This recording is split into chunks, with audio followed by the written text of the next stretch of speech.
Friends, ladies and gentlemen, thank you. Justices, Your Grace, Commissioners, thank you for being here today. Sorry about the rush. We all know we got caught up in the Commonwealth traffic. We're going to run a piece of media prepared by Mitchell Gerber, who has graciously put together an extraordinary delegation with David Kilgore, Ethan Gutman, and Dr. Enver Toti, who have joined Mitchell later on today. I understand they'll be addressing Parliament.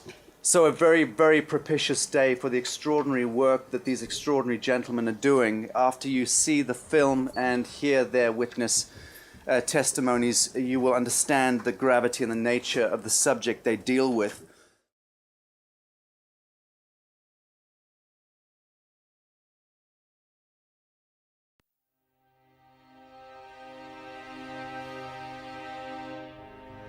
We call it a new form of evil on the world. It's never been done by any government in the past, to take a large group of its own people and say, we're going to kill you without any kind of a trial, and we're going to sell your vital organ parts. An individual from the United States or Canada, for example, could anticipate undergoing transplantation on a specified date. It's a crime against humanity. It's abhorrent, and it needs to stop.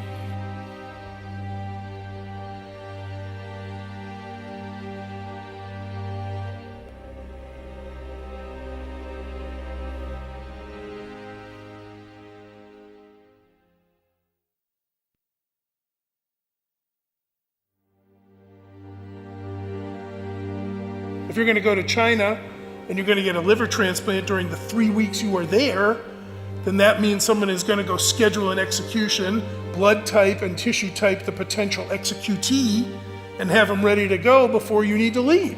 Starting at the end of 1999, the number of transplants taking place just exploded. China carries out more organ transplant surgeries than any country besides the United States.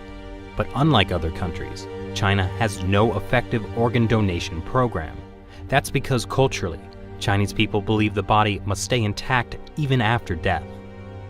China's Deputy Minister of Health, Huang Jiefu, has suggested that there are 7,000 transplants every year from the deceased, and that more than 90% come from executed prisoners.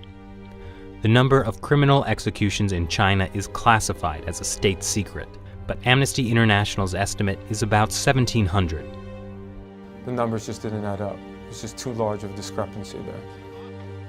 With only 1,700 executed criminals and no effective donation system, where do the rest of the organs come from?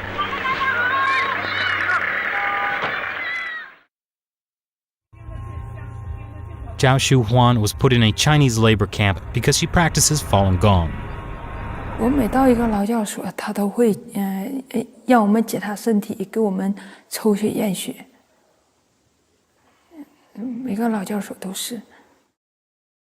We estimate that in the period between 2000 and 2005, there are 41,500 transplants which have no other explained source.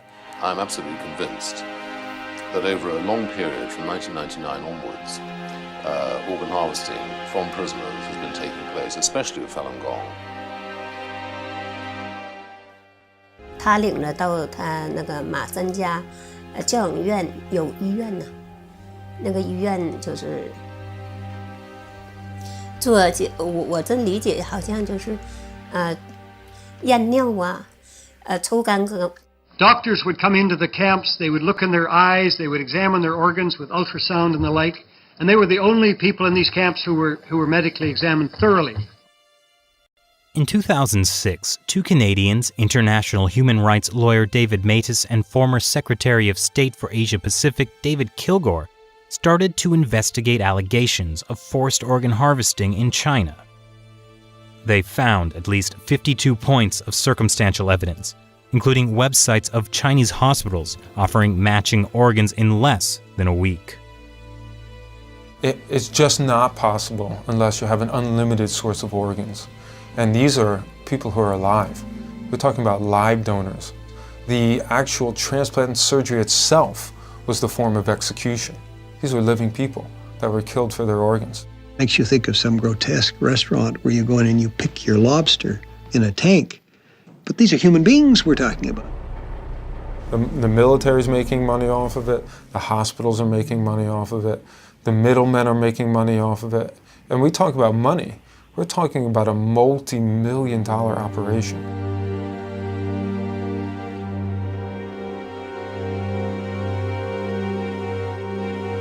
Journalist and author Ethan Gutman decided to carry out his own independent investigation. We had witnesses of disappearances, people who'd been examined and then had disappeared, busloads, entire prison wards which had been emptied out. The signs began to look like something much, much bigger. Like Tibetans and house Christians, millions of Falun Gong practitioners are being persecuted in China for their beliefs. In 1999, Communist Party leader Jiang Zemin issued orders to break them financially, ruin their reputations, and destroy them physically. Since then, thousands of Falun Gong practitioners have disappeared without a trace. What happened to the disappeared? They, as far as we know, they're still there in these camps. Many of them had killed through organ harvesting, but the rest are still there, and they're the organ data bank for China. Around 1999, there were around 150 transplant centers. 6-7 years later, they had 600 transplantation centers. This is an increase by 300% within such a short period of time without an organ donation program. Military hospitals get watched in China, okay? There is nothing they can do without the party central taking note of what they're doing. Was this run by triads? No, this is run by the state. This was murder, and it came from the state. This is a crime against humanity. We should do our best to identify those specific individuals who are engaged in this and put them on the list of people who deserve to be brought to justice. In 2006, when this came out and we realized that they were killing prisoners of conscience for their organs, it was doctors that took the front line in trying to stop this. Every day there are a dozen of people that are executed or killed for organs in China. So we have to bring out the message, we have to inform medical doctors to stop this practice. But it's not only the medical community that's getting informed. The U.S. State Department mentioned allegations of forced organ harvesting in its annual Human Rights Report on China in 2011 for the first time. On October 3rd, 106 U.S. congressional representatives signed this bipartisan Dear Colleague letter to the State Department, demanding they reveal information on organ harvesting that they may have obtained from their sources in China. This barbaric human rights abuse must be stopped, but to stop it, we first have to further expose it. And with even more petitions circulating online, the issue is starting to get worldwide attention, but more needs to be done.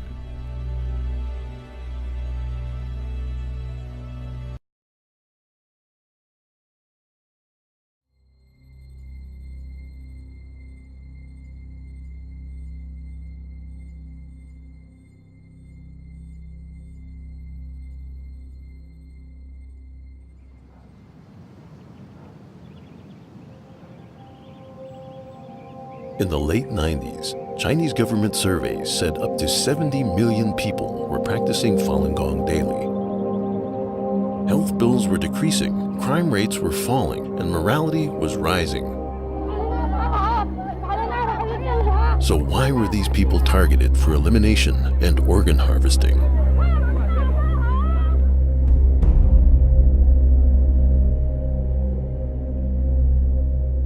Mona Ye was one of the millions meditating in parks every day. There was a park across the street from my house. Because the first exercise site couldn't hold so many people anymore, it divided into the second, the third, the fourth. So at every street corner and in every park, you could see people practicing Falun Gong. There was from different kind in society. It was many policemen and military.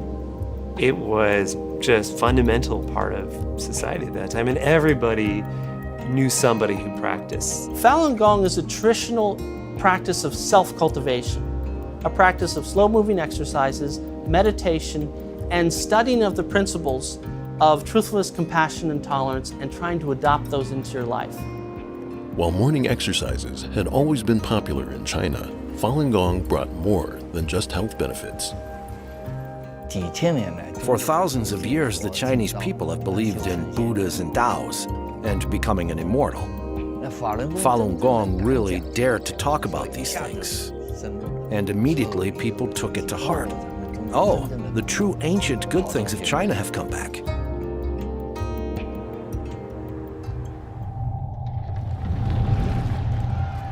However, after 50 years of political campaigns to destroy traditional beliefs, any revival of spirituality was seen as a threat to communist rule.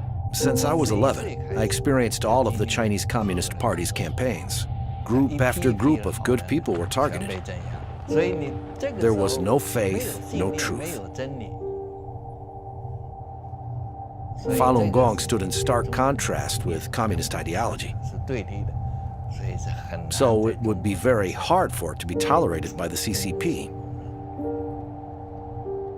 With more practitioners than members in the Communist Party, the party chief, Jiang Zemin, saw it as a threat to his power and overruled the government's support of Falun Gong. Jiang Zemin issued order, set up special office called 610 Office, in charge of nationwide campaign of persecution. Known as China's Gestapo, the 610 agency was above the law and could use any and all means necessary to achieve its sole mission, to eliminate Falun Gong. The nationwide campaign began July 1999. People were disappearing. I couldn't find my friends. One day there were 30 of us in the park, and the next day they're gone, and in the middle of the park, tacked on the tree was a government declaration that this has been outlawed. First time I heard about the persecution, I didn't believe it at the first. And when I heard my mom was into labor camp, I was very worried. And later on, my sister was put in the labor camp. My younger brother was put into jail. Basically, my family is just torn apart. When this family is torn apart, actually, I feel inside torn apart. Like many practitioners, Pan Xi went to Beijing to appeal. She was arrested and imprisoned in the infamous Masanja labor camp. I often hear the sounds of electric batons, and frequently in the middle of the night, I hear heart-wrenching screams from practitioners. The goal was to make practitioners sign a statement to guarantee they would stop practicing, that they would renounce their faith. She took the electric baton. When she was beating me, it felt like it was directly piercing through my heart. It was like my entire body started convulsing, like it was going to fall apart. I personally have a friend whose mother was submerged in a cage. They put her in a little cage, they put him into sewer water in complete darkness for days. These are the different methods they're using on Falun Gong practitioners around the country, trying to transform them.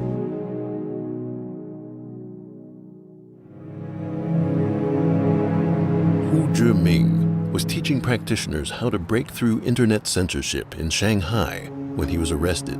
Police did not know what I did, but they knew that I practiced Falun Gong. So they arrested me first. Then they investigated my background and arrested everyone who had been in touch with me. After 2 years of interrogation, he was sentenced to 4 years at a Shanghai prison for teaching others to visit Mingwei.org, which reports daily on the persecution. Every morning after I woke up, I was taken to a room and forced to sit about 1 meter away from the TV set and forced to watch videos slandering Falun Gong. This kind of brainwashing did not work. So they changed to another approach, which was intensive slave labor.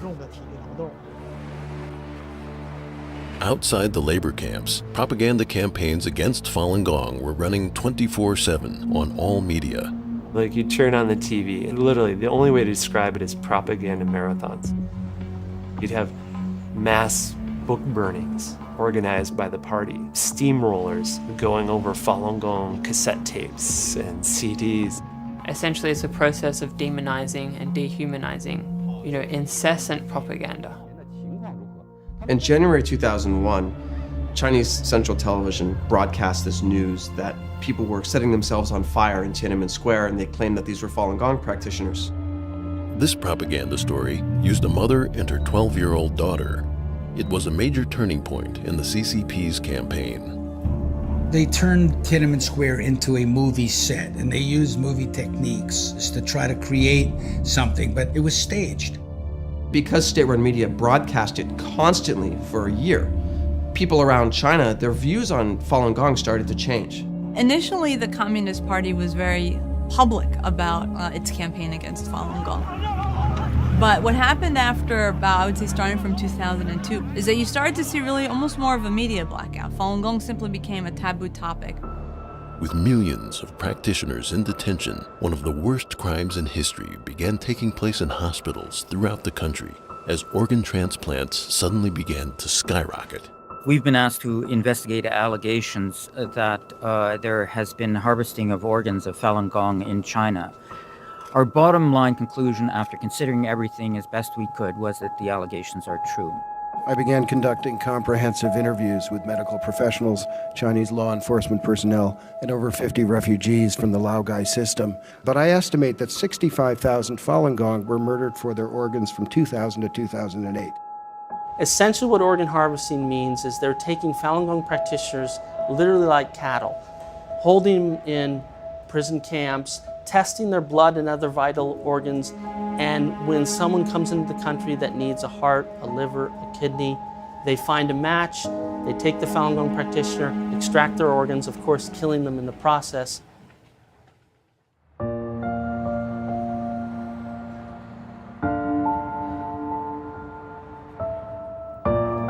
It is literally life and death for many of the upper echelon of the party members that run China to not let the Falun Gong story be told.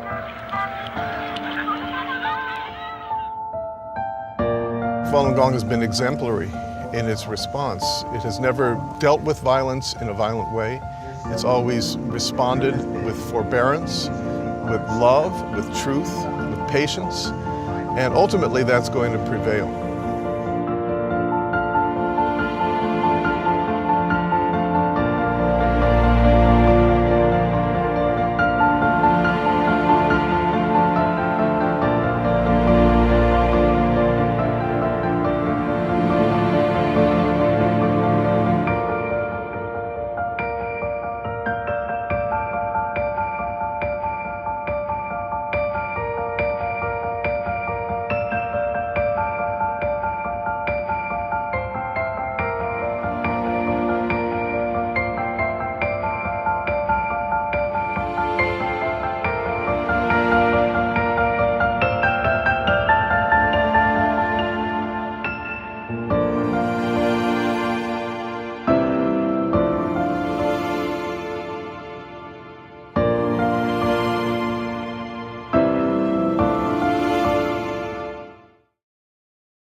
David William Kilgore is a former Canadian Secretary of State and lawyer. He is a human rights activist and author.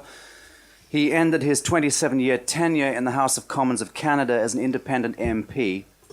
Upon retirement, he was one of the longest current serving members of Parliament and one of the very few who had been elected under both the Progressive Conservative and Liberal banners.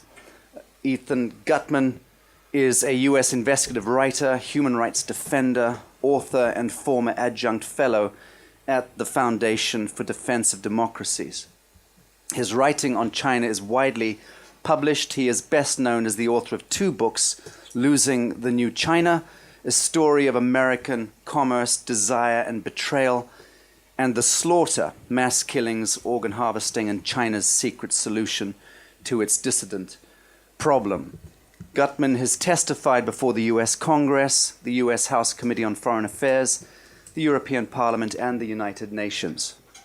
And Dr. Enver Tohti is a renowned surgeon who speaks of the horrific crimes against the Falun Gong by the communist Chinese regime from a uniquely personal perspective. And Mitchell Gerber is an activist from Southern Africa who has dedicated the past 17 years of his life to this issue, which has surely to be one of the most brutal atrocities in modern history. Gentlemen, you are so very welcome here today. We thank you for making the time to be here. Mitchell, you'll lead your delegation in addressing the court. Thank you. Ladies and gentlemen, it is a very serious discussion that we are having today with the colleagues before you, the distinguished and honorable gentlemen before you. I believe to fail to support what is good and to fail to expose what is evil is unacceptable. I've been dedicated 17 years of my life to expose this. And with all the battle against us in this war to expose the truth and bring this form of evil to light, I will not give up. We will not give up, and we will keep exposing until the mainstream media opens its gates and allows this testimony that you are seeing today become even more relevant in their minds and hearts and souls. So without further ado, David Kilgore will take the podium, and thanks very much for having me again. Chief Justice, Your Grace, Sasha, of course, commissioners, ladies and gentlemen, it's an honor to be here to speak to you today about this very important matter. I'd like to say I was very much touched by things that were said yesterday by the commissioners, but I must, if I may, single out Commissioner Patel. She didn't know it because we spoke earlier that when she told us about Iqbal, the young boy from Pakistan who was murdered for trying to expose child labor in Pakistan, he said he was tied to the loom. A young Canadian about the same age, 11 or 12, called Craig Kielburger, happened to see that account of his death. And Craig that day went back to his school and started what became Free the Children. His brother Mark joined him. They are now, I believe, in 45 countries. And they're doing, they're following in the footsteps, as you said yesterday, of Iqbal. So I was really, my spine was when you were talking about that. So let me, I'll give you the shortened version of this. And I couldn't agree more that human trafficking is an appalling form of modern slavery. There are estimated to be more slaves today than at any time in human history, as I think we all heard yesterday. Now, people say, why? It's a lack of general awareness. It's poor data. It's insufficient legal systems. Most absent of all is a coordinated international campaign. Responsible national governments worldwide need to act together on this terrible issue with a unified purpose. As you've seen on the projection and comments already made, there's a related scourge of organ pillaging, which we're speaking to obviously today. It's been going on, as you've heard, for about 20 years. In mid-2006, the Coalition to Investigate the Persecution of Falun Gong asked David Matus and I to investigate it. We went into it with open minds. We were, I think, both of us hoping it wasn't going to be true, but we very quickly discovered that it was true. And there's been reference to 50 kinds of evidence. I was a prosecutor for 10 years, so I should know something about evidence.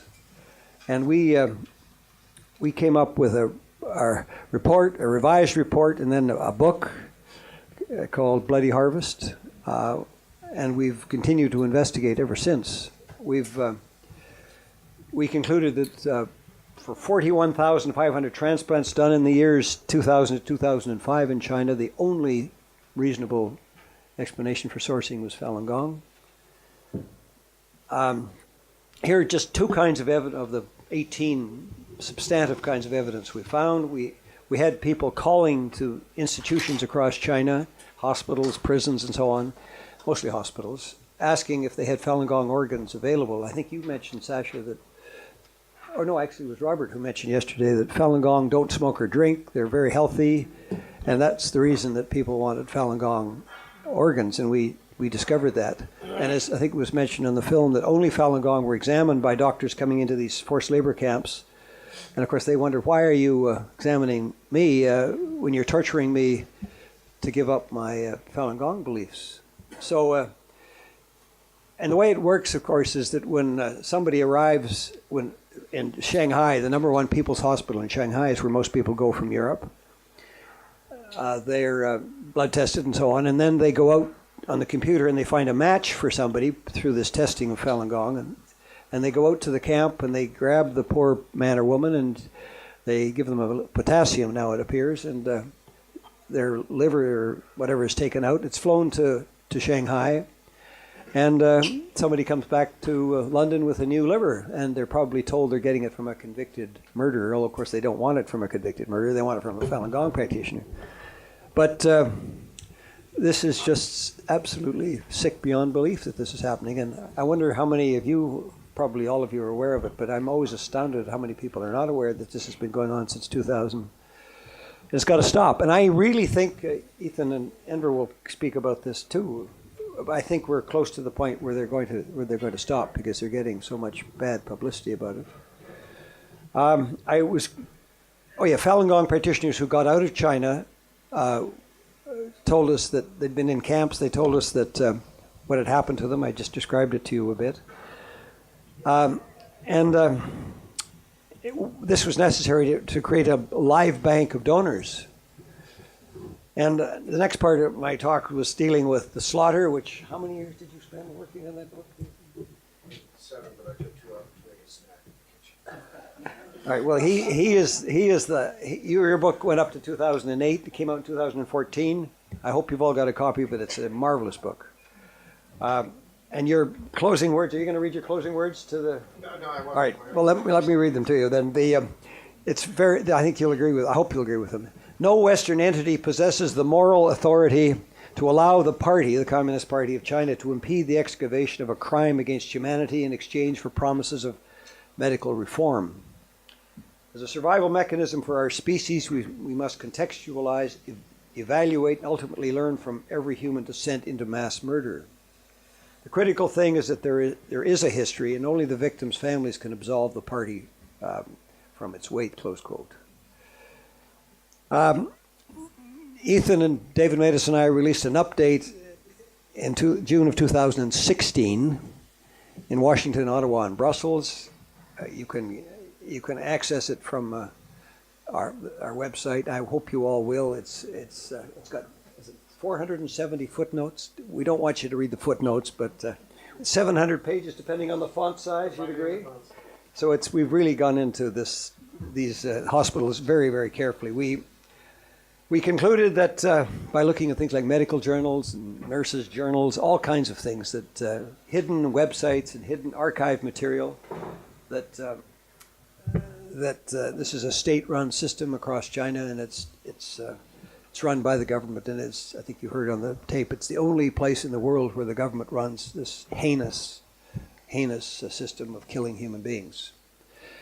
We concluded cautiously that a minimum of 60,000 transplants per year are being done across China, not the approximately 10,000 the government likes to convince people that they're doing. There's a very small pool of voluntary donors, and maybe Ethan will speak about that, plus a few thousand convicted prisoners. By my lawyer's arithmetic, which you know is not good, about 150 people a day are being killed for their organs in China. That's a lot of human beings. We provide much evidence of a state-directed organ transplantation network controlled through national policies and funding and implicating both the military and the civilian broadcast systems. This all stopped in January 2015. If you believe that, I've got some swampland I'd like to talk to you out. Is there swampland near London? And they use a semantical trick that reclassifies prisoner organs as being voluntary donations. That's the way they try to pull the wool over our eyes. Now, professionals who should know better, I include in that the World Health Organization, the Transplantation Society, the TTS, the Pontifical Academy of Sciences, have accepted the party line. Skipping over is Louisa Greve, who worked for the National Endowment for Democracy in East Asia for many years. Quote, the admission that China's billion-dollar transplantation industry was built on prisoner organs, close quote. Last fall, after a screening of the Peabody Award-winning film Human Harvest at a theater in Boston's Harvard Square, I stressed some points made by David Matus, which I agree with completely, and I'll just give you some of them. As you probably all know, mental health professionals responded globally to what the Soviet Union was doing with their psychiatric practices and helped, I think, to end it. But the global transplantation profession can be broken into three groups today, ladies and gentlemen. The aware, that's the DAFO group, who have read the research and realize that what's going on in China with transplantation is mass killing of innocents and cover-up. They react accordingly, distancing themselves from the Chinese transplant profession, encouraging others to do likewise. The naive, who do not consider the research and argue that doing so falls outside of their area of expertise. They hear research conclusions on the one hand and party-state propaganda on the other, and they draw no conclusion. The foolish buy the Chinese party-state propaganda. They parrot its line that research demonstrating mass killings of innocent is based on rumor. They echo the party line that research is unverifiable, although it is both verified and verifiable. They repeat its claim that abuses are in the past when they are not. They say they don't have the time to read research into transplant abuse in China, or the grace to invite people like Ethan and Enver to their conferences that they arrange quite often. Outside of China, organ sources are either dead or at least brain dead before the sourcing and alive both before and afterwards. China is the only country on earth, ladies and gentlemen, where sources are killed by organ extraction and where sources are alive before and dead afterwards.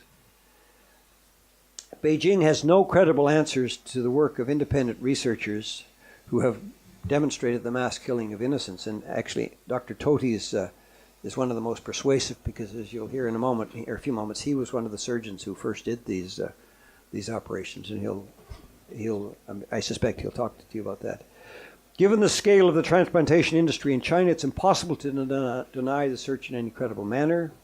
Party propaganda denying official data, pretending what is there is not there, can persuade only the gullible or the willfully blind.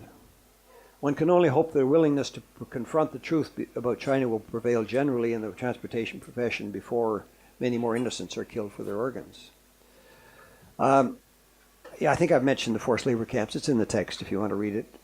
But the really important point is that these people are sent on the police signature to these forced labor camps across China. A model, by the way, created by Joseph Stalin and Adolf Hitler. There are no hearing, no appeals, nothing. They work 16 hours a day, we're told. They make consumer products. We've heard about people making Homer Simpson slippers, McDonald's toys, Christmas decorations, obviously for multinational companies outside of China. And as I say here, inmates, this constitutes gross corporate irresponsibility and a violation of WTO rules, calling for an effective response by all trading partners of China. The U.S. had a law saying you couldn't import products made with slave labor, but I think Ethan will agree they didn't enforce it. About a year and a half ago, I think they tried to tighten it up, and I hope they're enforcing it now, but I think it's the only country that does have such a law, hopefully now enforced. So in conclusion, you might find this of interest. James Mann, author of China Fantasy and former Beijing bureau chief of the Los Angeles Times, says, quote, and it's so true, I think you'll agree, democratic governments around the world need to collaborate more often in condemning Chinese repression, not just in private meetings, but in public as well. Why should there be a one-way street in which Chinese leaders send their own children to America's and I'm sure Britain's best schools and universities while locking up lawyers at home? The Chinese regime is not going to open up because of our trade with it. And I know Premier Wen Jiabao is actually somebody I admire, and just before he left office, he said, quote, without the success of political structural reform, it's impossible for us to fully institute economic structural reform. The gains we have made may be lost, and such an historical tragedy as the Cultural Revolution may happen again. I don't have to tell any of you that President Xi has just been made president for life, and you probably all know too that some of Mao's worst acts occurred after he was made, or he was president for life, and some of the things he did, many of the things he did, which were truly horrible, were done because he was there for life. Governments and business elsewhere and businesses everywhere should examine why they're supporting the violation of so many human rights in order to increase trade and investment with China. It's resulted mostly in national jobs being outsourced. I wonder how many jobs have gone from Britain to China, or Canada, or the US. US, by the way, estimates it's about 20 million jobs have gone to China, and about 50,000 factories have closed. Most of them have moved to China. Are we so focused on access to inexpensive consumer goods that we ignore the human, social, and natural environment costs paid by abused Chinese nationals to produce them? So finally, in final conclusion, the first step in a better direction is to end organ pillaging, trafficking, tourism now. Ponder the reality that even if only 60,000 transplants per year are being done across China, as I said before, that means about 150 people a day are being killed for their organs. Permit me to invite all of you to join our international coalition against organ abuse in China, which you can do very easily by simply going on our website, endorganpillaging.org. Thank you. Bravo.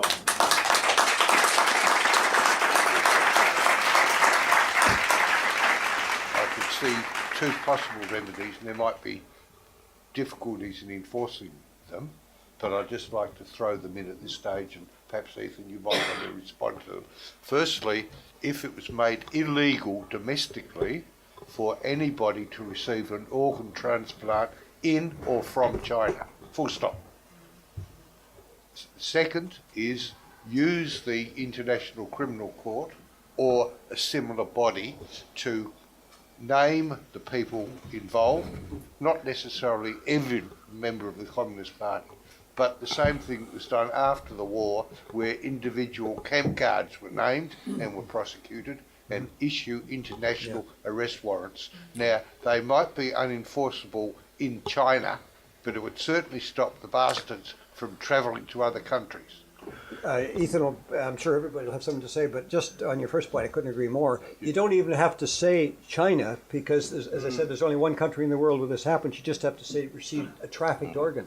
And that way you don't have to mention, the unmentionable word China in your legislation. Right. That's what. Thank you so much. The second point. But let me also emphasize, because I was deeply impressed, and I own both books. I wish I'd brought them here to be signed by the authors.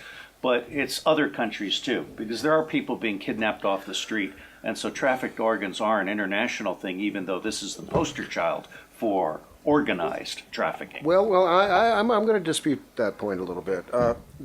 What we know about trafficked organs is that it usually doesn't result in the death of the. That's the difference. Every organ is used. The hair is used. The fat is used. The skin cells are used for collagen beauty products, which British women put on their faces every night. I mean, this is something that the BBC discovers every 3 years. You can set your watch by it. But, and then they ignore the organ harvesting of prisoners of conscience issue. So I do feel like there's a fairly big distinction. Honestly, and it's a terrible thing to say, but, if I were an Indian farmer in a poor village and I had a bright young son or daughter who was going to go to university, I'd sell a kidney. Might lower my chances of living for a year or two, but I consider that it is a form of human exploitation, but not like this. This is a step further. And let me explain why I say that. If I get back to so this is sort of an interesting picture, and it doesn't. I like this picture very much, and if you look at it, it's an execution ground. We don't know exactly where. We think it's in Xinjiang, China.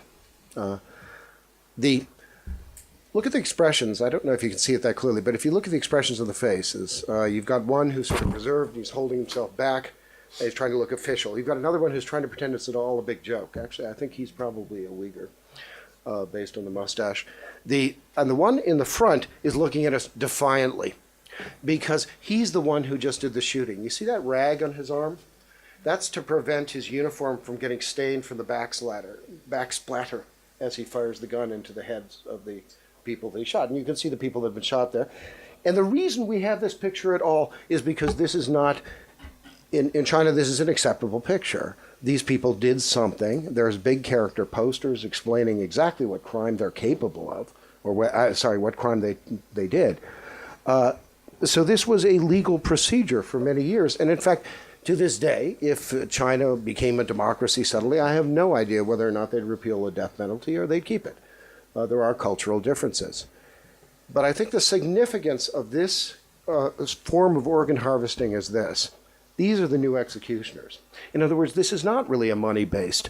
And the backbone of this whole thing is that it came from the Communist Party's desire to control populations, not to make money. I mean, making the money is in China, these things often get mixed up like they do anywhere. But money is really the corruption that kind of, the sort of gasoline that keeps the engine going. But the original creation of that engine was from the state. Now these are increasingly, for the last 20 years, really since 1997, these have become potential executioners, and now they really are the ones who do it. These people are done while they're alive, and so forth. We'll get into that. I just want to introduce the books very quickly. You already have a couple of them. So Bloody Harvest, of course, is David Matus and David Kilgore, and laid down the foundation of this entire thing. It's the seminal work. It covered an amazing amount of ground, particularly given the time they did the investigation in, which it still astounds me. State Organs is an interesting book that kind of shows a building coalition about this issue, and has doctors from all over the world talking about how they relate to this issue. The Slaughter's my book. That's 2014. It's on Amazon. You know, you can get the download very quickly if you go for the e-edition, and I get more money. The update is, David mentioned it. It basically showed one thing with its 2,300 footnotes and so forth, which mostly were Chinese sources, about 90% of them. What it showed was that, it's not 10,000 transplants per year. That's a Chinese claim. It's just kind of an offhand figure. It's 60,000 or to 100,000 easily. Phenomenal. That's a phenomenal figure, and it means the Chinese are by far number one in the world in this industry. Now, I also want to dispute a little bit one thing you said, which is about the mainstream media. Now, the fact is, the mainstream media has covered this issue. It's been in the New York Times 6 times over the last year and a half. People just don't look at the articles. They don't click on them, okay? That's the truth. It's been in the Globe and Mail. It was in CNN. Our report was directly reported on in CNN and Times of London, Independent, Guardian, Telegraph. People don't click on this stuff. There's not a lot of concern about it, and this is the truth. And in fact, the resolution that we'd fought so hard for, and particularly Torsten Trey of Doctors Against Forced Organ Harvesting, passed. This resolution passed in Congress in 2016. It passed in 2 weeks later in the European Parliament. They passed almost exactly the same resolution. Now, the Council didn't pick it up, but nonetheless, the statement was made. Now, in fact, the country that's held back a bit, through no fault of Ben Rogers here, because he's one of the authors of this report, The Darkest Moment, which was the Tory report, and did make organ harvesting a big part of its analysis of human rights abuses in China. But the Foreign Office has been really refuses to move on this issue, and actually refuses to cooperate with the European Parliament and with, strangely enough, with the Congressional Executive Commission on China in the U.S. on this. I don't know why. It's a big mystery. But the bigger mystery was what happened in China, and this map is just to give you, that's a map taken from my book, and it's really just relevant sites and locations out of my book. If you were to actually cover all the places where organ harvesting takes place and all the prisons and hospitals and so forth, you'd have a black mass over the entire East Coast. But we can sort of, if we look to the northwest there, in that desert region up there, that's Urumqi. This is the home of the Uyghurs. The home is Xinjiang, which is Uyghurs call East Turkestan. And it's at the Air Force Hospital that our story begins, and Enver will talk about that. The Urumqi Central Railway Hospital, this is where I used to work. Yeah, I know. Okay, sorry. Okay, so That's right. Actually, the Air Force Hospital is where the first organ from a political prisoner that we know of was sold in 1997. So in other words, there was an uprising. Enver will do his own story. But there was an uprising, a small uprising in a place called Gulja in 1997. And it was followed by a big crackdown. And during that crackdown, several things happened, but basically people were taken away. And young Uyghur men disappeared, and then one nurse, in fact, became convinced that this one guy was going to be harvested for his organs. This is a political prisoner. Huge distinction. He's a man who's committed no crimes. He's put his arm, Allah Akbar, something like that. That's his crime. Okay, we'll get to that. But let's go back again to before that happens. We had an established system of execution in China. Again, another picture that's come out of China. This is not considered a shocking picture. This woman killed her husband while he was sleeping. It's often used by dissidents to sort of show the brutality of China, but in fact, in China, this was kind of a popular picture. It showed justice. Now, the important thing here, though, is that they started using these organs of prisoners, and that's how the industry began. This man, I interviewed him. He described coming up to a corpse after execution and finding that every body part had been taken out. Right. He kept screaming, empty, empty. The corpse was empty. Okay, so this man, in 1994, something distinctive happens in that area in Xinjiang, which is, he describes, he is a Uyghur guard who worked with the Public Security Bureau, the Gestapo or whatever, of China, and he describes screams coming out of the organ harvesting vans that were at the mobile execution sites, as if people were still alive when they were going in. That's the distinction. Enver's right here. He'll talk about the next part of that in 1995. Gulja is 1997. That's where you have this mild uprising, which is followed by, this was a policeman who talks about how suddenly they started patrolling the cemeteries. Okay, so young men were disappearing, and suddenly the cemeteries were completely off limits. The reason why was because the bodies were essentially being stripped before they went to the graves. At the same time, you have a comprehensive blood testing for the first time of political prisoners in particular. And this is done on behalf of 6 high-ranking Chinese cadres who arrive in Urumqi looking for organs. They get their organs eventually, and I talked to the doctor who did the testing of the prisoners. That's not him in the picture. I don't want to reveal his identity. And he did the testing, and they got their organs, and then 6 more arrived. So that was the beginning of the cycle of taking innocent people and killing them for their organs. But it was kept very quiet, and the whole Xinjiang region is very separated from China, and so it was easy to control that. And I don't see any sign that it started to become policy for the rest of the country. And we have kind of a missing link at that point between Enver, who can talk about this with direct experience, and other doctors. And here is one. In 2004, this doctor, his name is Dr. Ko En-je.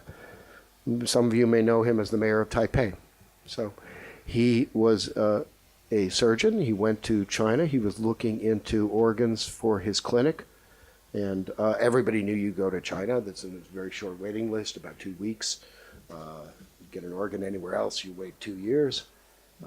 So he goes and he looks into prices. And he was told, we will give you the foreigner price, essentially. And he bargained. He said, I want the Chinese price. I'm your cousin. They got to know each other, and he finally expressed, he said, look, I'm not even sure that these organs are any good. They're coming from drug addicts. They're coming from hardened criminals. The people, they drink, they smoke, they're a real problem. They finally said, well, look, you don't understand. All these organs are coming from Falun Gong, okay? These people, they don't drink, they don't smoke, they practice this very healthy form of Qigong, and, all your patients are going to be healthy like them. So don't worry. And he actually, this became a big issue in his election and may become an issue when he becomes prime minister of Taiwan as well. President. At any rate, let's move to Falun Gong itself. How did that happen? The big question I usually get, and we often get, is why? Why the persecution? And I would argue that there are different reasons at different times. I mean, initially it starts very much partially because of this man Jiang Zemin, partially because the group was just too large, considered to be too big, partially because the Public Security Bureau had muscles that were kind of atrophying and needed to be flexed. All these reasons are there, but I think the biggest reason is right in here. The fact is, this is starting in the real heart of northern China, Shenyang, Beijing, Tianjin, Changchun. And it was also spreading. It didn't have any limits. It was urban. It was rural.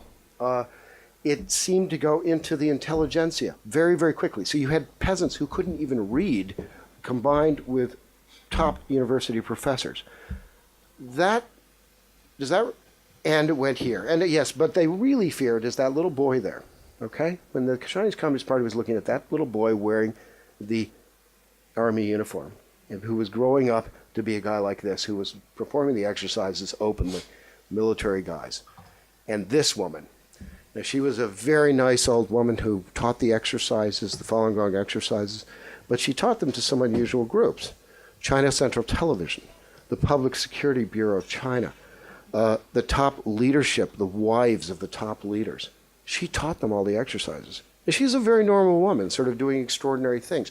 But this woman is what scared the Chinese Communist Party. This was like a fire which had spread throughout the entire system. And to a Marxist, this was the Marxist method of seizure of power, right there, in front of their eyes.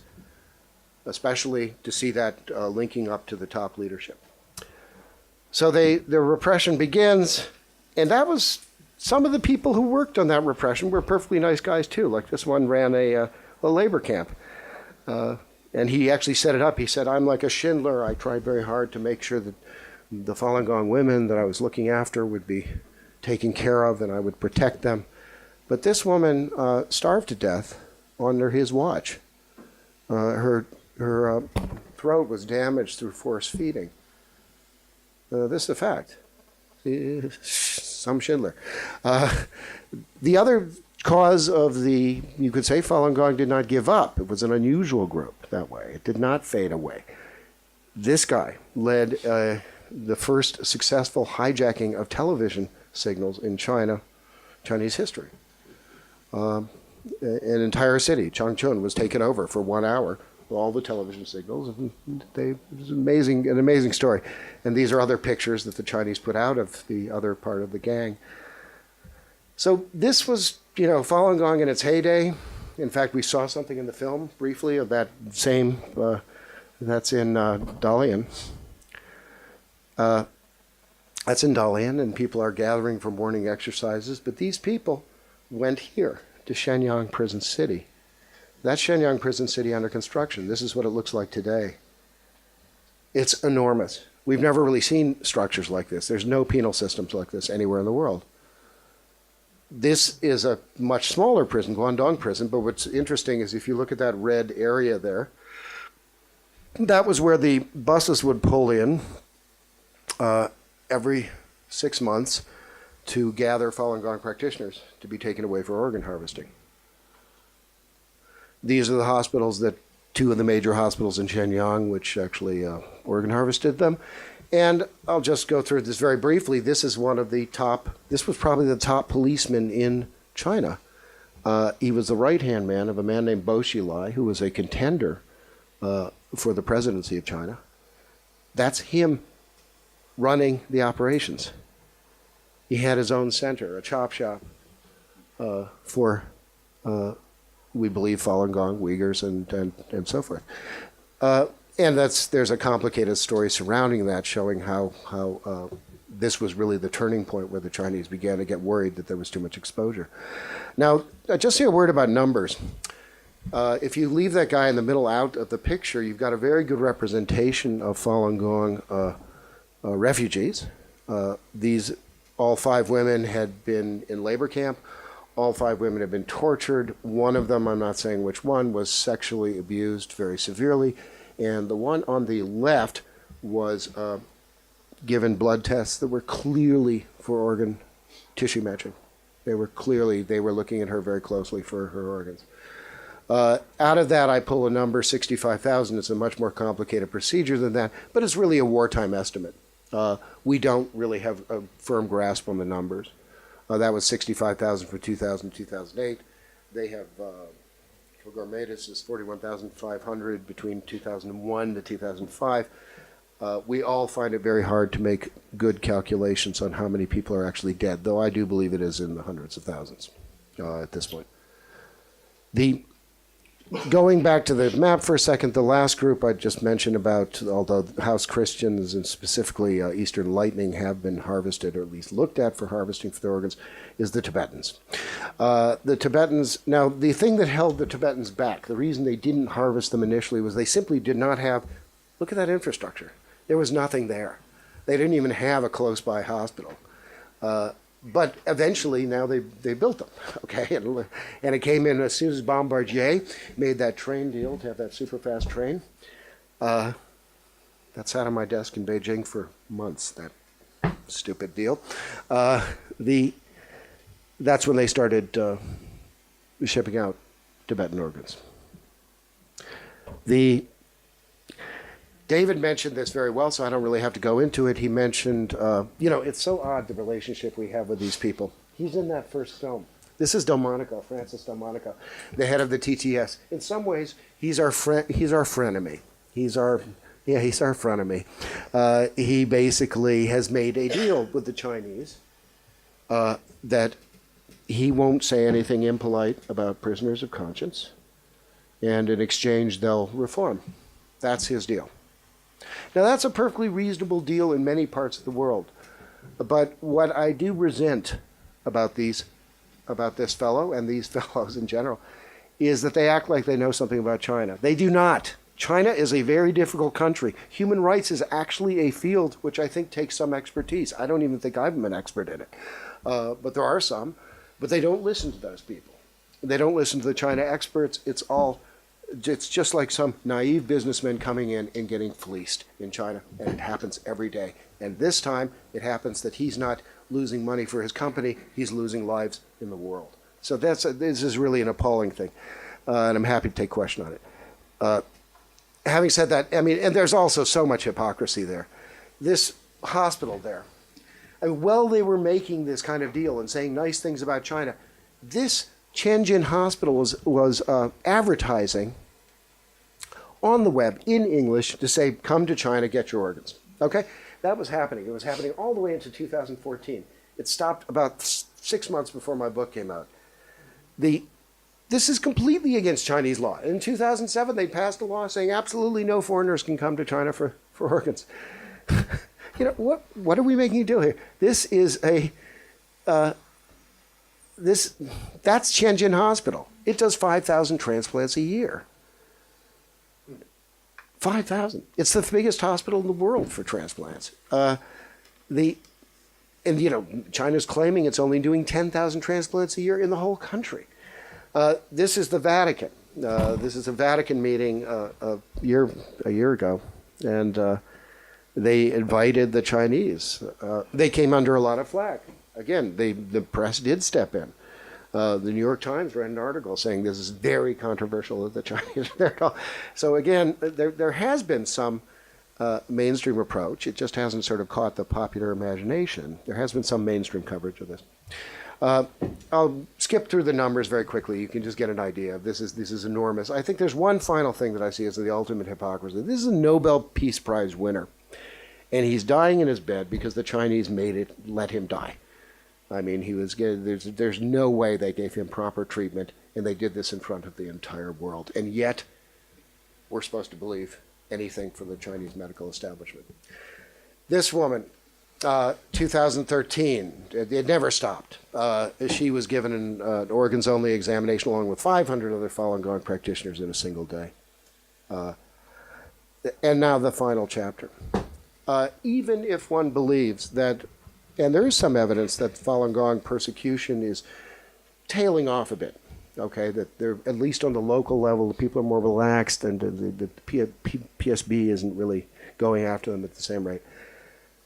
It started over again in Xinjiang. So the Uyghurs, who up till now really weren't big targets of organ harvesting, what I'm going to describe to you next is science fiction. We have 17 million Uyghurs. That's every man, woman, and child who's Uyghur in Xinjiang has been now tested, blood tested, and DNA tested. That happened in the last year.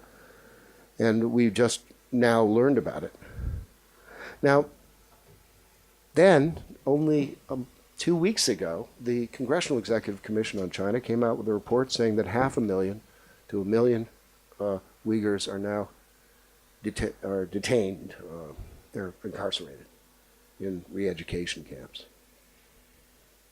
These are very high numbers. This was the same number we had with Falun Gong that I estimated, 500,000 to 1 million at any given time. Now those numbers aren't perfect. I'm sure there's a bit of a revolving door. Sentences can range from 1 weekend to 20 years. But we are going to start seeing the same sorts of things coming out of this. We're seeing torture, even new methods of torture. And so I really don't know what to say about that except that one thing. I live here, actually. I mean, I'm a British citizen as well as an American citizen. And I am somewhat ashamed in my country in my new country for not grappling with this problem properly, for not, at least, don't run with the Vatican, at least run with your allies. Run with America, run with the European Union. I mean, this is, so I think that's the very least that could be done, is to make at least go through the measure of condemning this procedure. And that's well on.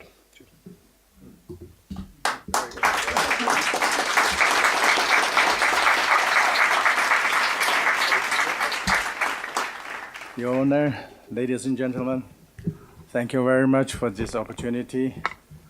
I take every time I take such opportunity as to do testimony and also as confession, because that traumatization caused by the thing I have done in my head, it is too heavy to carry. So that's why 9 years ago, when Ethan Gutman was presenting the book in the Parliament, and when he said, "It is difficult to find first-hand evidence," and I said, "No, this is the time. I need to speak out." So since then, we become friends. The most, you have heard this to the distinguished speakers give you the general picture. I'm here to tell you how this kind of thing can happen in China. Because it can. Because I just done one. There's fundamentally difference between Western mind and the Eastern mind. The Western people, they assume innocent until proven guilty. In East, no, that is other way around. So if you look at that, your heart, my skin must be different. That is philosophy of Chinese culture. So, and this culture has been well adopted by the Chinese communist regime. So what this says is anyone labeled himself other than member of Communist Party, his heart must be different. Therefore, you are subject to whatever punishment available. And a person like me, born to that society, just like born straight into the washing machine and get my brain washed. So I genuinely believe whatever I have been told from the school, it's true. Just imagine this, the people in North Korea now. It is who I was back then. I believed it. So how I believe that anyone condemned to death by the authority is enemy of the state. And me, as the surgeon of this country, I have moral duty to eliminate the enemy of the state. And this is our mentality. Of course, I have discovered what is called human rights, what is called this civilization when I come to this country. And that is how I decided to speak out. So I saw audience and judges, they are new, so I should tell you my experience. I used to work in the Urumqi Railway Central Hospital of Urumqi as a surgeon. And we have a tour of duty to work at the outpatient department. In 1990, I spent 6 months in the outpatient department. And in that time, there was a rumor in air that somebody is stealing children's kidney. That was in air. So many farmers around Urumqi city bring their child who went missing and for 3 months. Because I'm the only one who speaks local language, so they bring the children to me, asking me to examine them if there's an organ missing. According to my record, there was more than 100, and I found 3 of them. They have scar on their body.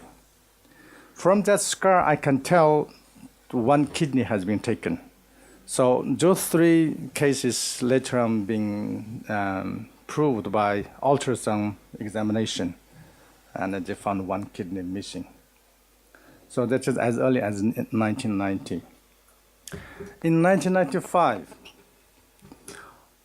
I think that was a Wednesday, because my scheduled theater time is Monday, Wednesday, and Friday. And that Wednesday, I happened to be the one free, didn't have operation. So one day before, Tuesday afternoon, my 2 chief surgeons called me into their office and said, "Do you want to do something wild?" I said, "Of course." I was so excited because I'm young.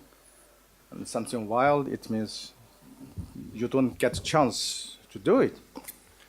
Then he said, "You assemble a team and bring the mobile operation equipment and meet us at the hospital gate tomorrow 9:30.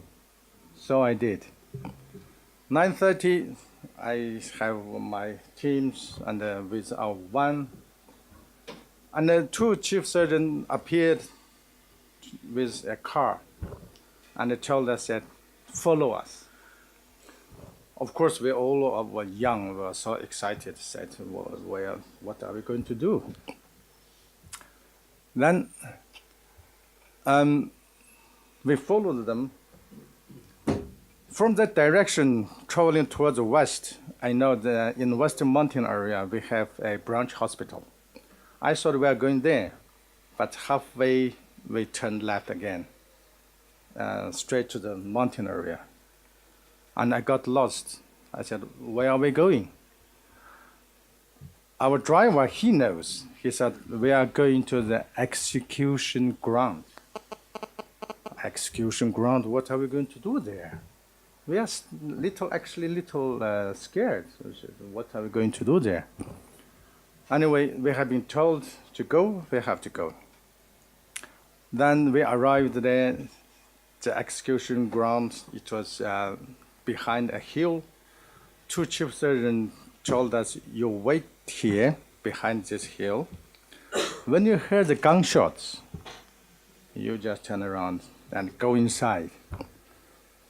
Then we went silent. Everybody just not stopping smoking and standing there, don't know what to do. Probably 40 or 50 minutes later, we heard gunshots. And that wasn't not a machine gun fire. It is many rifles shot at the same time. We can tell them. So that is like this order. We rushed in. On the left side, there's a hill, and on the slope of the hill, we can see 5 or 6 or 7. I don't exactly know how many. executed body. The shot is to the head from here. So the front of head is blown away. And you can see all these executed these prisoners, they are shaved like me, with prisoners' clothes. It's different. Then there's a police officer said, go to the far right, and that one is yours. I said, why is mine? Anyway, we went there, and the two chief surgeons said, okay, now you take this body into your one and extract the liver and the two kidneys. Now I understood what my duty was. And this man was wearing civilian clothes with hair, long hair. And the shot is to his right chest here.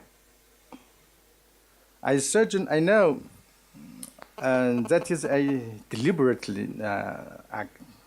Just make sure you will die, but not die immediately. So I have time to extract the organs. So when we put this into one, and the two chief surgeons guiding or observing, standing there and say, okay, you do, starting. What is the knife called? Scalpel. That's why I couldn't pass the exam. When I cut through his body, skin, he tried to struggle. Avoid it, yes. Yeah. And he was too weak to resist against my action. And I can see blood come out. It means the heart is still beating. So he was alive. He was actually alive. At that moment, my whole body turned into a robot, just carrying the duty which I was programmed to do. Finally, I removed organs, and the chief surgeon said, now you take your team back to the hospital. Remember, nothing happened today. As a man born to that society, I know what that means. Since that day, none of us has ever talked about it, because we try to forget about it. And then two chief surgeons, they took these organs and they left. So where those organs have gone, I don't know. I have no idea. And that is my experience I'm sharing with you. Since I started campaigning this with my friends, the most question come forward to me is, how on earth your doctor is supposed to save people's life? You are killing it. If you simply said, no, I'm not going to do it at that time, would Yeah. you have been killed also? For that, we have to understand the Chinese system. Chinese system, that time, it is one single employer, that is state. Everybody is working for the state. If you don't obey the order, then you're out of a job. If you're out of job in that time, China, it means you're done. You cannot get any job anymore. Your life is done. And if I may, and so you were made to repeat this terrible experience. Oh, no. No. What happened was, I guess it was because I was the only one free on that day, so I was chosen. And also, in 1995, in Xinjiang, the scale of this operation, it wasn't that big. And the reason they chosen just Uyghur people, because there's nobody else on earth is speaking for us, so nobody can. And that's how they turn our homeland into laboratory, gigantic laboratory. Then there were not only this organ harvesting, they also tested 46 nuclear bombs in my homeland since 1964 to 1996. And I was the campaigner against this, campaigner for the nuclear victim. And I produced a documentary film called The Death on the Silk Road to expose this victim of nuclear tests. And this is my second subject of campaigning. And let me show you this. This is a group of surgeons who published the medical paper in one of Chinese top medical journal, surgical journal. And it says, donor brought into the theater, general anesthetic applied, and truncal intubation applied. This suggests the donor is alive. And if this surgery is kidney transplantation, that's fine, because I can sell one kidney and take my money, go home. But this title says 2 cases of heart and lungs combined transplantation. And this kind of paper published in top Chinese medical journal, they openly admit they are killing this donor. Just like that slide which my friend Ethan showed you, those police, they are killing this in the field. They actually brought that execution ground into the medical theater. They kill you inside theater. They took your organs, give it to somebody else, and they leave you because you are no use anymore. And they don't tell you what happens. And that is chilling demonstration of the Chinese darkest secret.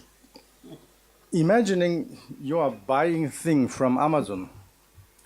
You have business partner that you can buy one, get one free, or if you don't like it, you can give it back.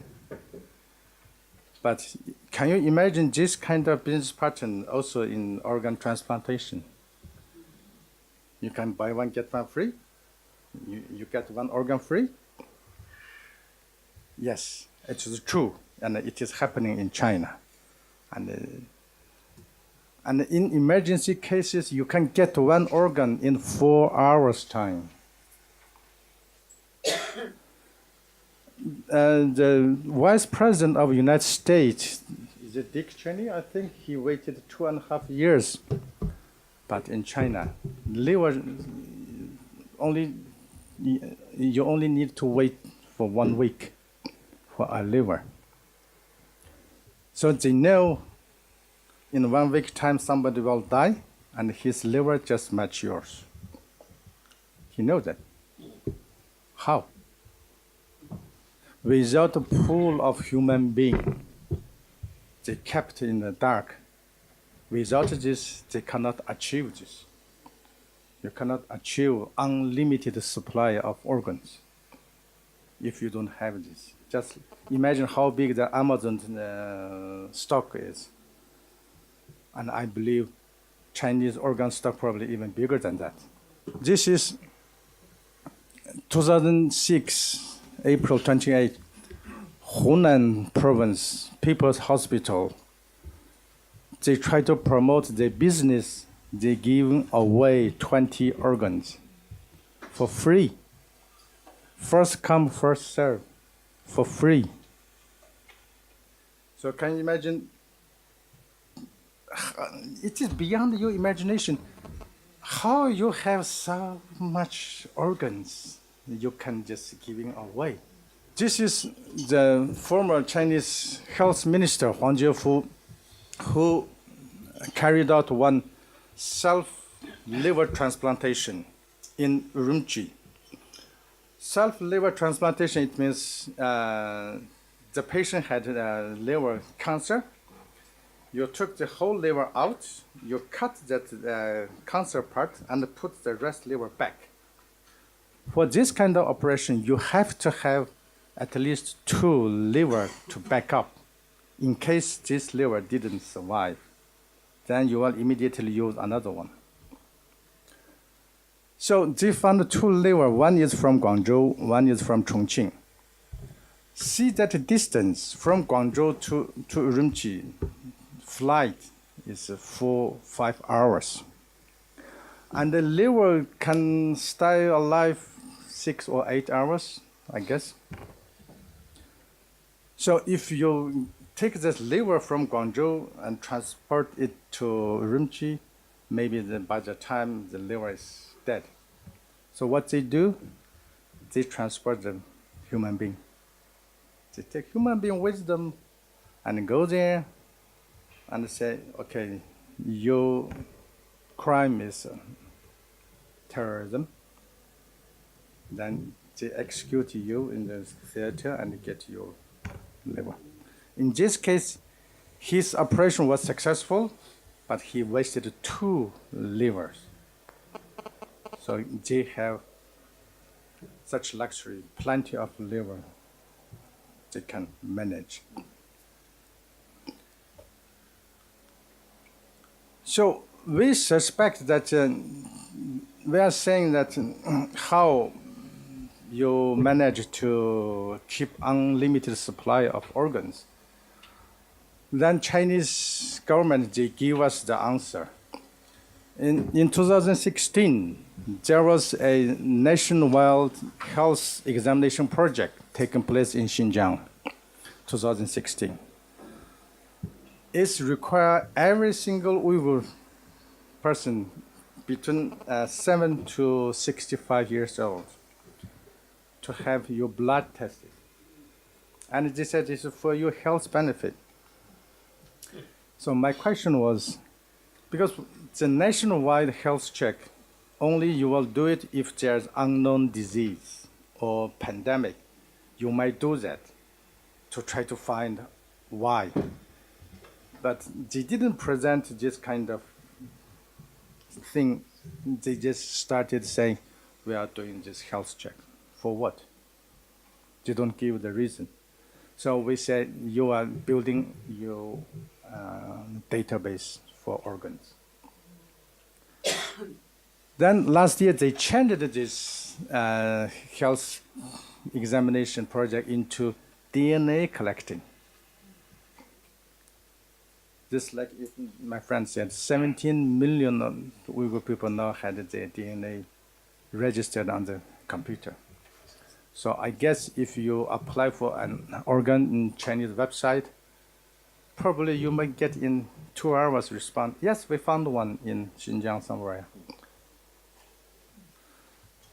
Last year I went to Taiwan. I gave tour of lecture about this, and there was one man stood up and said, one of his friends who was aware of this Falun Gong situation, who went to China for kidney, and he particularly asked surgeon, say, I know the situation with Falun Gong, so I don't want this from Falun Gong. And this surgeon assured him that, don't worry, now all organs come from Xinjiang. So, is that true come from Xinjiang? Look at this one. This is a sign on the floor of one of the airport in Xinjiang. And that's the Chinese language, and the next one is an Arabic-looking language that is Uyghur language. So combination of these 2 languages, this sign only can be found in Xinjiang.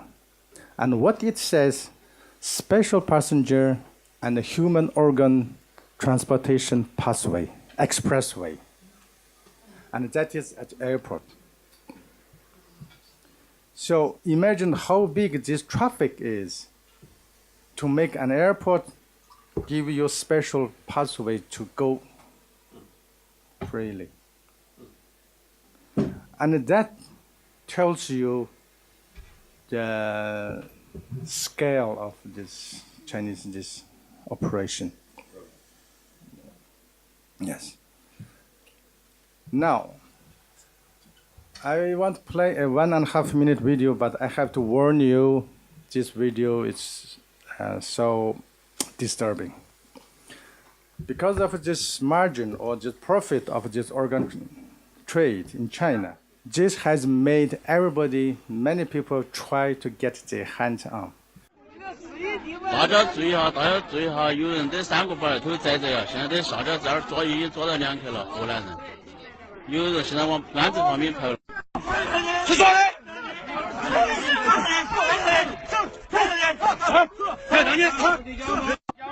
又抓到2个，河南的这些是又抓到2个。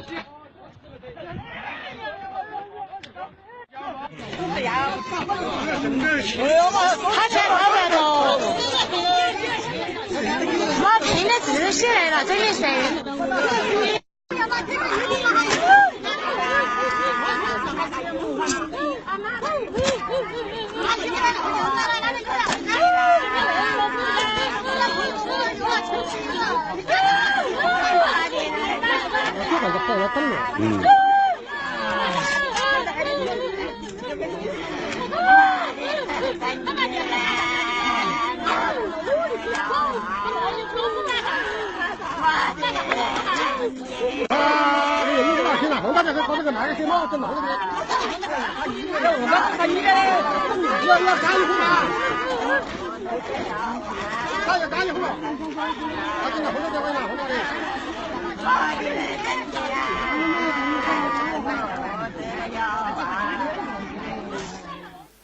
This happened in Sichuan province. Those 2 guys, they got caught. They were stealing young boys, as you can see. And the weird thing is, they put these young boys in the box and put ice on it. For what purpose? Try to preserve this body. For what? I guess. Now probably we don't even need to guess that he should try to sell his organs. And that is what is happening in China. Thank you very much.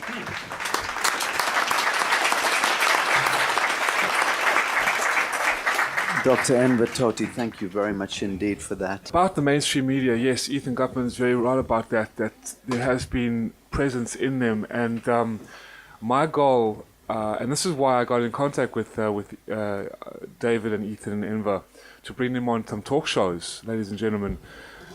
But I truly hope, and this is the breakthrough that I'm looking for, on the mainstream in terms of Tucker Carlson and Fox News, Bill O'Reilly, where we can reach my dream, my aspiration, and I want to try and make it a reality, to bring these gentlemen on to these programs, to the Today Show in America, where millions of people tune in.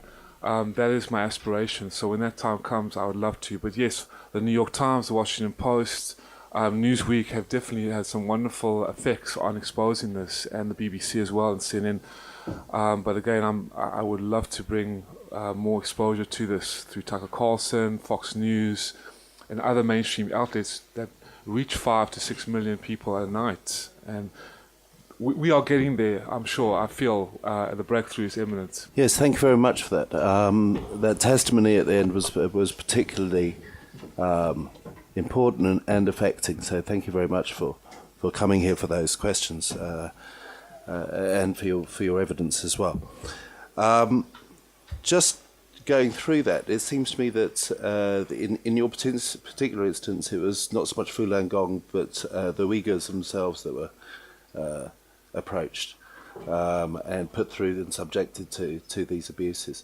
And there are other groups as well. What other groups are involved? Actually, all people who is not communist member will be subject to this. like Uyghurs, Mongolians, Tibetans, House of Church, Falun Gongs, all. Okay, thank you very much. And the policies you say has been increasing since 2015 in regard to the Uyghurs. Now, there are other explanations for doing DNA and blood testing. It's a combination of DNA and blood. So we don't even have to get into the issue of whether or not the DNA testing can be used for tissue matching. It probably can. But they're certainly doing blood tests as well on the same person in every case. What other explanations could there be? Well, it could be for their health, but there's no evidence of that whatsoever, as I think Enver said. It could be certainly for surveillance. DNA is used for surveillance. It's one of the ways you control it. The Chinese claim the Uyghurs are terrorists, or there's a huge terrorist element. And the quickest way to prevent terrorism is to threaten their families. And if you have the DNA, it's impossible for people to escape. They can't get out of that identification process. So I think that's certainly one of the explanations. I have no quarrel with that. That's Human Rights Watch are the ones who came out with the DNA findings initially, the Uyghurs. And they believed it was surveillance, and I don't disagree. What they didn't think about, though, was the tissue matching applications as well. Could I please ask the learned surgeon to support the justice's question? Is there a test that can be done for tissue matching that could be concealed within a national health examination? Yes, because it says that national health examination, they took blood. And the blood, you can do whatever you want. You can test whatever you want. That leads to tissue matching. Yes, that is what we believe. Then they turn into DNA collecting. But the problem is you can collect DNA by just swap your cheek inside, but they still taking blood. So we still suspect they are still doing this. So, Doctor, your fear is that this is a precursor to genocide? I believe so. Okay. With 500,000, I mean, it's the combination now that we now have 500,000 to 1 million people in detention at the same time, and these are the same people, and you've just done tissue matching tests, or tests that can be used for tissue matching on 17 million people. This is a very strange confluence. It's happened very, very quickly. These are alarming and very sudden developments. Sorry, Your Grace, I just want to finish this line of approach. In regard to, in particular, the foreign tourists involved in this, this particularly unpleasant trade that's developed. Since 2015, has there been a law in place from the Chinese government in relation to foreign tourists? Was that part of that law or not? The thing is, with Chinese government, the Western politicians has always predicted Chinese politics or Chinese politicians wrong. Why? Because they never do the things they promise to do. They never. I'm just asking the question if there's a law in place or not. There are many laws, but they don't just simply ignore it. Okay. There is a law in place. It's been in place since 2007. It's been renewed several times, supposedly. A Washington Post reporter who was actually trying to do sort of a hit piece on us actually went to Tianjin Central, that large hospital you saw, and he noticed that there were actually a bunch of foreigners there who were waiting for organs. So, I mean, it's proved positive. Yes, in South Korea, there's a second piece of evidence which is very important. The South Koreans, Falun Gong practitioners, were able to intercept a phone call from one of the top hospitals in Seoul, where they are arranging a liver transplant on the mainland for one of their patients. This has become kind of a major scandal in Seoul. In fact, we've known about this for a year, and we held back on it, hoping that the Transplantation Society of Seoul would make certain reforms and that we could give them some time before we embarrass them. That's always the issue. Okay. Then just to follow on, a couple of follow-on questions from that. Has there been any private prosecutions of foreign tourists who have flown into Tianjin? There have been no prosecutions of any foreign organ tourists. However, there are 4 countries which have basically banned foreign organ tourism. Israel was the first country to do it. In order, I believe it's Israel, Italy, Spain, and Taiwan. And those remain at present time the only countries that forbid this sort of activity. This pretty gruesome. That is correct. form of So only some of them have actual consequences towards the people who come over. Most of them have done it surrounding doctors who would assist it. So there are slightly different approaches. Okay, and so the doctor approach is to affect those people who are actually getting the financial benefit. Yes, and that's right, and also just to keep doctors out of. Well, as you see, doctors tend to get in trouble whenever they go to China and they eat too many duck wings or something. I don't know what happens to them, but they seem to lose their minds. The main problem there was Taiwan. Was the issue was Dr. Kao, because that was a very big electoral issue, or whether or not he had become an organ broker in some element. And I actually wrote a letter saying I didn't think he was an organ broker at all. But the fact is that it was disturbing enough that it had reached into that had gone into that level, and that he hadn't talked about it to anybody except me. That was a kind of a problem. So the way they phrased it there was they said no doctor can be involved in setting up a patient relationship in China for organ tourism. Thank you very much. If you've mentioned that there's 52 points of evidence and there's 18 particular ones, if those could be submitted to the bench at some point, that'd be excellent. But thank you very much for everything you've done. Thank you. Thank you. Your Grace. Just a question in relation to what we've seen. This arrow with Arabic on it, rather than having other languages. Do you suspect that there are agents in the Arab world to facilitate the transfer of human? That language is Uyghur language. We are Uyghur. We will live in northwest China. Most of them, they are Muslims, and so they use Arabic script, and that's Uyghur language, and this is first. And secondly, what I say is that yes, the agent of coordinating this kind of thing, it is the government. Without government coordinating, there's nobody you can achieve this, because it needs jail, it needs police department, transport. Yes, this big law enforcement bodies, they have to work together. Have the Chinese authorities either established or sought to establish Chinese-operated hospitals in any other countries? I ask that for a particular reason, because I am aware of one particular move that was made a few years ago. There is a new development in China. It's called China's Modern. China's Modern. What they're trying to do is China is trying to supply organ to the whole world, and that is very new. And there was a Chinese very rich man escaped China, and now he's in United States. His name is Guo Wengui. When he revealed that Chinese government, when they do this organ transplantation, some Western countries' politicians also received, but they didn't travel to China. Instead, there was airplane carried this donor, went to his home country, and they carried out there. If I may, does that mean that the donor was executed on this foreign country's soil? Yeah.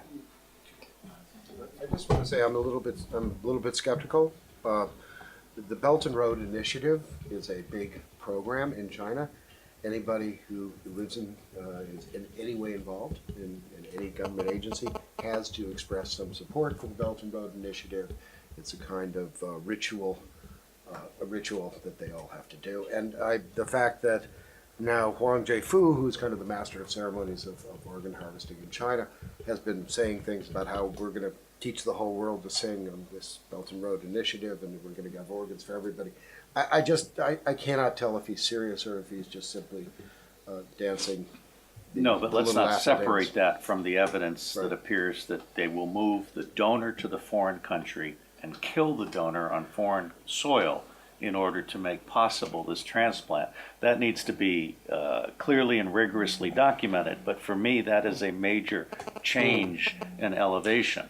That we need speak to the man who is living in the United States now, called Guo Wenggui. Right. This has been a problem before. I mean, we had several false leads on that before. They talked about the PLA delivering people to Japan by submarine. Harry Wu, when he was still alive, was extremely critical of the idea that organs had been flown into Thailand, although it had some ring of truth given the practice of a lot of organ transplantation taking place in Thailand. So I'm always a little leery about this. Well, let me bring you back then to children.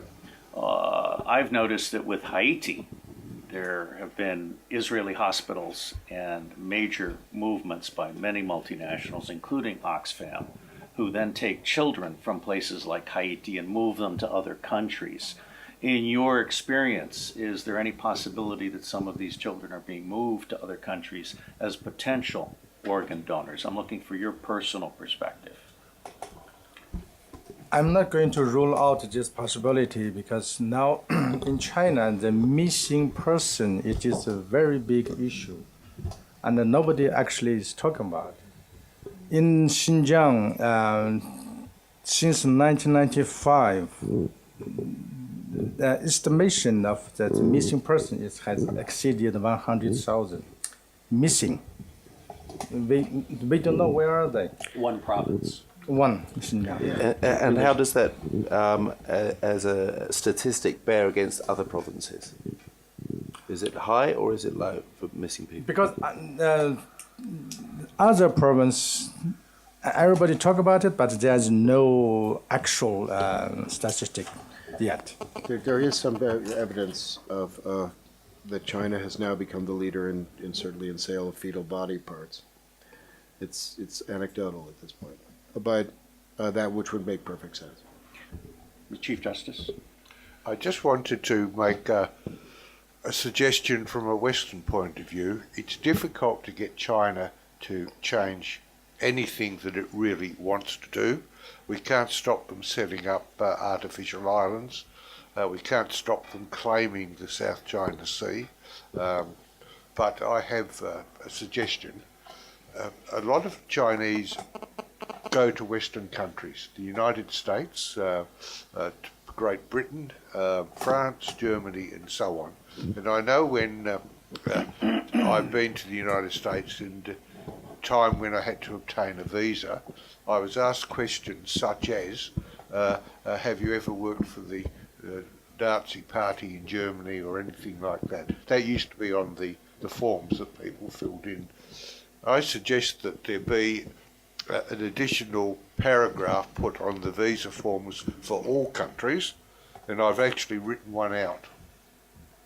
I, the name goes in, have not been involved in any way with organ harvesting and transplantation, and I am totally opposed to such practice. I declare this under penalties for perjury. That actually that is on the American visa. Have you been involved in coercive organ transplantation? And the key reason why that's on there, that was a victory, because as David Matus puts it, it forces these doctors to lie. So they'll come in for conferences and so forth. But that's very important from a human rights perspective, because down the road, that's how you can really put the cuffs on them. I mean, is it possible to extend that then? Absolutely. Because obviously, it's one of those ones where you just go, no. Right. So the way to actually perhaps extend it, maybe it takes it a little bit far. I mean, we talk about a quarter of the world's population, but maybe it is something as simple as, until this is dealt with, are you a member of the medical profession? Again, there's something we need to consider. For example, me. When I was doing it, I didn't feel guilty. And before Chinese medical reform in 2002, if any surgeon who was involved doing this, I think it is beyond his own decision or he cannot control it. But after that, it's pretty much driven by money. Mm-hmm. Very good. So Yeah. if there was a note within the passport visa application that precluded entry until this matter was sorted out to a degree, whether it be that you can't come in if you're a surgeon or you're a member of the medical profession, it's wide ranging and could be very difficult for a lot of conferences, but it would really highlight this issue, wouldn't it? It does. It does, really does. And it also gives that warning to the surgeons. Yeah. Anyway. Yeah. And also many Chinese doctors that paper presented to the outside international conferences are fake. Mm-hmm. Are fake anyway. Mm-hmm. So bar them, just tell them stay there. Yeah, it'd be a big Yeah. statement. Okay, thank you very much, Doctor. Thank you. I have two more questions, but I want to make sure each commissioner has any more questions from the commissioners and the justices. just a Your question. Grace? Whether this has been dealt with at the United Nations level, human rights commissions here and there, and if so, any findings? They completely ignored it. Ignored. Yeah, no, they were given the largest petition drive in history, and they didn't even respond. How many petitions roughly? I believe it was 2.5 million. 2.5 million signatures to a petition that was ignored by the United Nations. We note that with interest. WHO is also completely in China's camp. I want to bring Mitchell Gerber back into this conversation, having heard him in Bali, and there is a video of that superb presentation. Before I bring Mitchell Gerber back into the conversation, I have a question for all of you. Are you aware of the executive order out of the United States under the current administration that appears to target human trafficking? And if you are aware of it, do you think it's useful at all? I think the most promising thing I'm seeing, I'm not so aware of that, I'm very aware of the Magnitsky Act, because the State Department, this came from within the State Department, actually mid-levels of the State Department, as if a substitute teacher was running things and the kids could get away with anything they wanted. And they basically, that is the most promising point, is that if we can ban, say, 5 top doctors who both have doubled as liver surgeons and at the same time as anti-cult activities director for their province, you can take that profile, you can make those people toxic, radioactive, and they cannot come to any conferences in the UK or anywhere else, or at least in the US. That would be a profound move, biggest change we could see. If I may then, let me, as my final question, ask Mitchell Gerber, who's done so much to put all this together, what haven't we asked, what needs to be said right now in this audience that we've overlooked? I think what I would have loved to have seen are more people in terms of press, and I know you can, I completely agree, but my biggest concern is still also with the United Nations and with other bodies. I remember doing the work that I did in the United States for almost 17 years, coming as a United States citizen. The State Department and many governing bodies, the World Health Organization, still turning their backs, still being in, as Ethan was saying, in China's little campground. And what I hope to see, I think it's been pretty much covered here. And I take my hat off to the board, I take my hat off to Your Grace, Your Excellency, and Sasha Stone, and the people here that have so kindly lent their hearts, their ears, their minds. It really has been exposed today, but what I truly would like to see, as I was sharing with Tucker Carlson, the Today Show, Jimmy Kimmel, all these massive stars that sharing something about it. They all know, the celebrities all know. I mean, this has been going on for almost, again, since 2006 when David Kilgoy and David Mattis came on. But what really upset me is they still choose to ignore the evidence, the substantial evidence. And I remember reading a report or an article from the Vision Times in 2015, who the reporter was talking to Ethan and reporting, and paraphrasing. Forgive me for none of the exact words, but the reporter was saying with Ethan, you know, how do you know this is going on? And Ethan shared, well, look, you know, the dogs bark, the caravan moves on. No one can deny these are toxic allegations, but if you're not going to reach or read the corpus of evidence that have been submitted to this body, to other governing bodies, these gentlemen have been going around the world, as well as with Miss Anastasia Lin, who is the world Miss World Canada 2015-2016. But yet still looking at all the talk shows and all the media, I still do not see a breakthrough. And this is one big thing that I'm working on, that I'm constantly, you know, hammering, hitting their force fields, their shields. But I know the communist regime is in power and is behind it all. They've taken over Hollywood in the United States.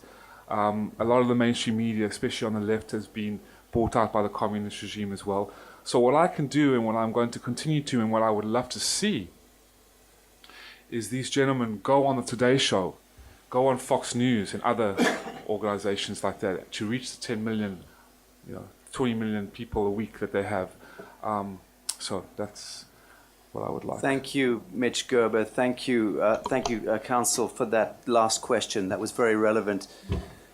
Gentlemen, what I will say is that the seminal objective of this Commission of Inquiry is to be able to composite a body of testimonial and put it before the General Assembly of the United Nations.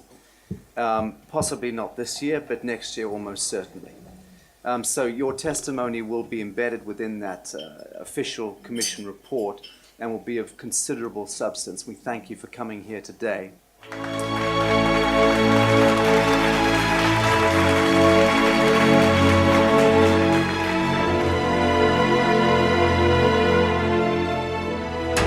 are the power behind the ITNJ. Add your voice. Sign the treaty.